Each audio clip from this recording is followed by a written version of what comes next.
GURUBHYO NAMAH. Guru said, when everyone who is born in a land understands the climate of that land and the current laws of that land, we accept the knowledge that we need to survive in it, as well as the food, dharana, water and clothing required for it. In Adhyatmikata, one should travel in a similar way. But in the same time, the current laws of weather is not the one which should be understood. First, one should understand self-consciousness. After finding that self-consciousness from within and merging the same with one's inner soul, whatever the inner soul gives an experience from within, we must affirm that consciousness and move according to that moment if we want to move towards ourselves in this world. Then one thing becomes very clear. If we have a disease, we will cure it. If we feel dizziness while climbing a mountain or heights, we always try to change it, and thus we are solving all the defects that we have by birth.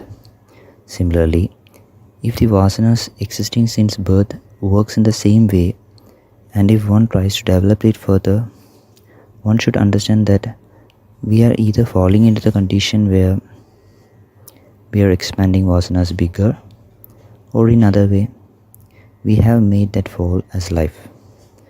This is how this modern age is moving. But one should not move in this way.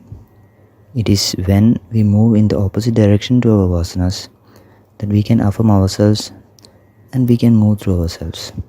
Or else, it will be like living by selling what our ancestors had acquired.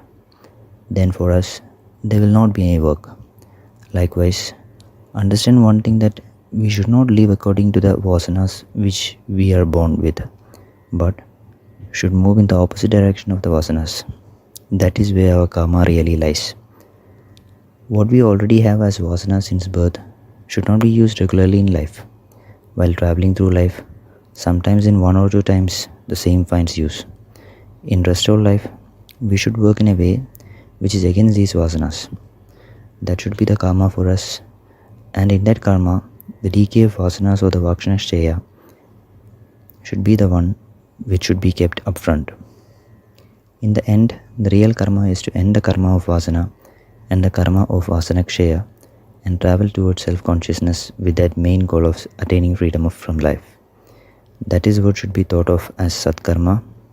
When we live in this way, what we have to take and what we have to give up over time, those are the things that should become our materiality in this world.